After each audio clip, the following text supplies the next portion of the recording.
Hello traders, how are you? It's TK. It's the 3rd of October 2016, and this is your daily market wrap up.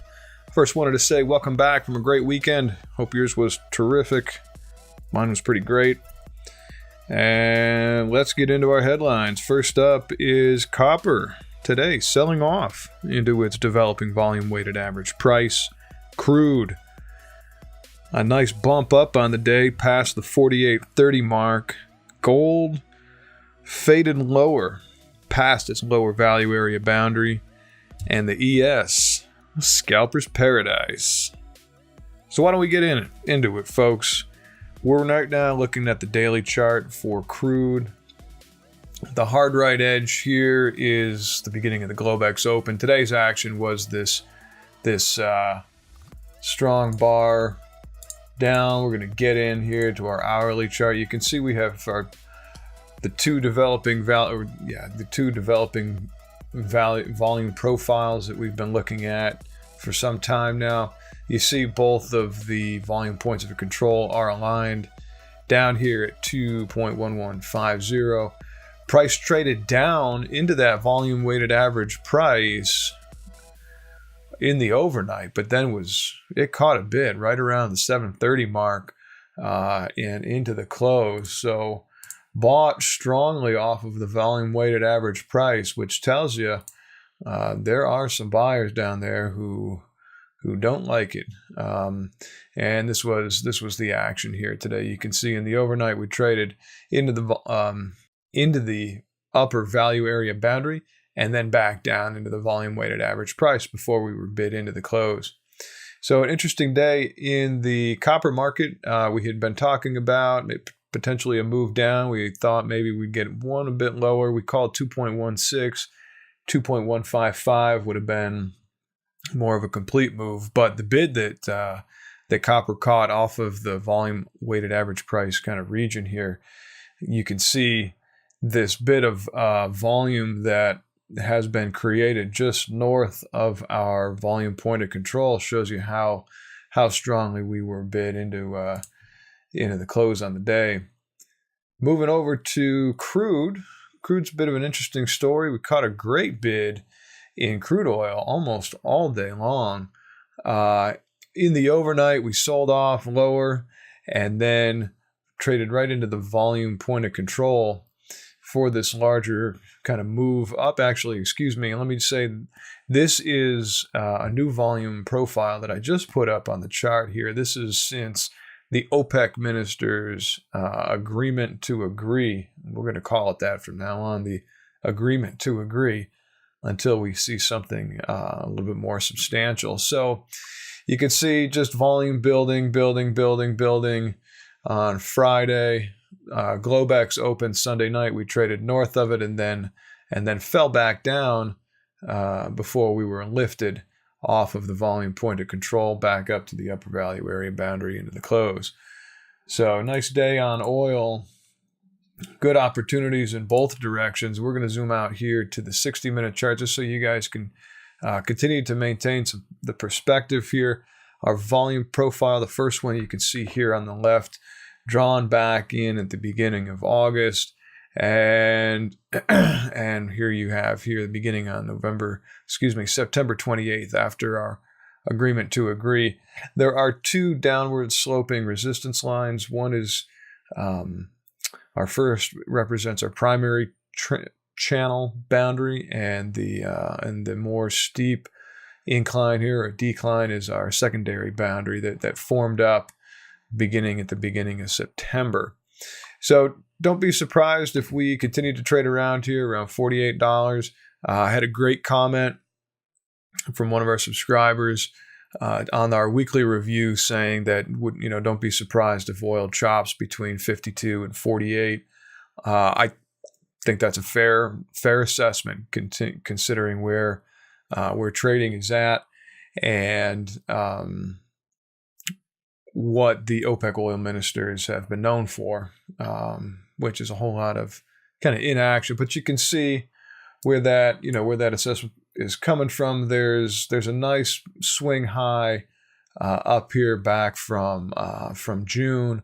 You have another one up here around the $50 mark from mid-August. And so there's some great business to be done up here. So, yep, it's a good call, to expect price trending higher, but, within a range into that oil ministers meeting in late November. You could also see it lower.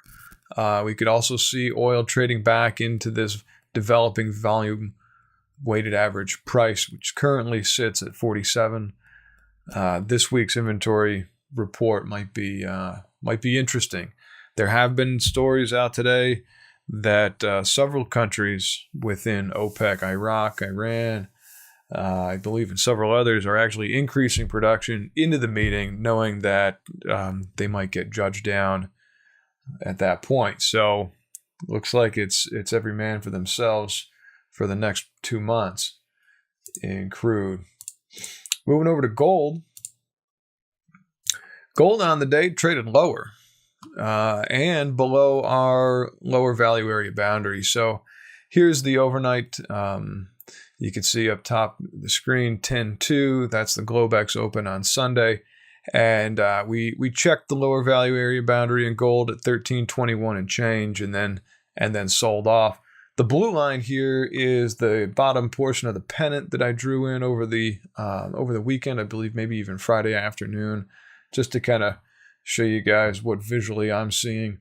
And now we're trading down below. Gold for me is lower before higher. We've talked about that a number of times. Lower before higher, you can see these pretty apparent swing lows, and it's just calling out for price to trade below it. So don't be surprised to see price check 1300, even 1290, potentially lower. It wouldn't surprise me to see trade a little lower than that before it continues on into its next move forward. Moving over to the ES, last but not least, this is a daily chart on the ES, and you see our triangle pattern. 2 volume profiles on the chart. The larger is from Brexit. The nearer is from Fed Chair Yellen's hawkish hold back here at the 3rd week of September. And you could see it's just kind of a big kind of chop zone, being drawn in by these triangle vertices. So let's go ahead and move in. We'll take a look first at the hourly, and then we'll take a look even closer at a 5,000 tick chart. And this just kind of gives you a better feel for the chop, as well as that volume profile. I mean, there are a few high volume nodes in here, but the volume's pretty well distributed. We're right now sitting below a high volume node, but near the volume point of control for that, for this profile, as well as the larger profile. That kind of goes all the way out since Brexit. You can see 2153. It's the magic number. It was the magic number today. And if you were long and short in the market, if you were just scalping this, you could just scalp the back and forth over 2153 all day long. And here is moving into the 5,000 tick chart. Here's what we saw today in the Globex open. Here you see this spike up to 2164. That was off of the Globex open, and then we immediately sold down in the overnight. And here's the beginning of the day's action. It basically opened up at 2153 and just chopped around back and forth through our longer term volume weighted average price. And here's our magic number, 2153, back and forth, up and down.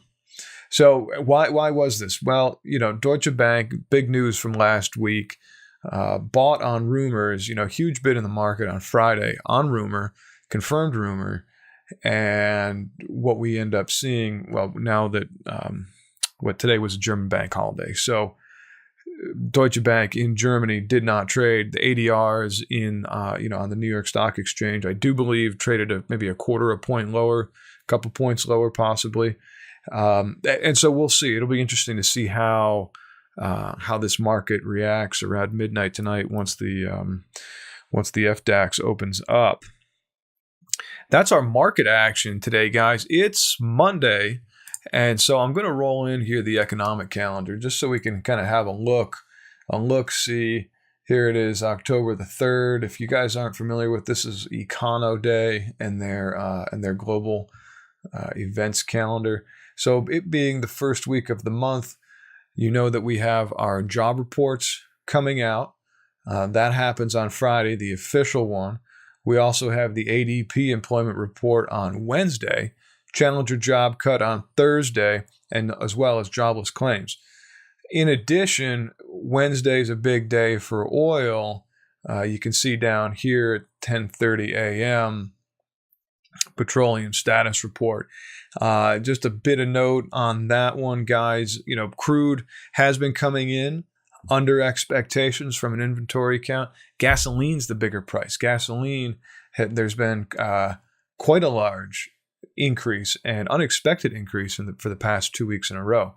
If you're a natural gas trader, God bless you. But, Thursday, October 6th, you guys know the EIA natural gas report. And then finally, for us crude traders out there, U.S. Baker Hughes rig count on Friday, right before settlement at 11 a.m. Pacific, 1 p.m. Eastern. And then finally on Friday, consumer credits. So that's kind of an interesting piece of news to take us out into the weekend. Traders, that's what I got for you for today, the 3rd of October, 2016. It's your daily market wrap up. I'm going to cut it here. If you like it, feel free to hit subscribe. I do want to give a shout out to all my new subscribers. Really thank you for that. And we'll check you tomorrow for the 4th of October for your daily market wrap up then. As always, traders, your account, your money. And we'll see you tomorrow. Have a great day.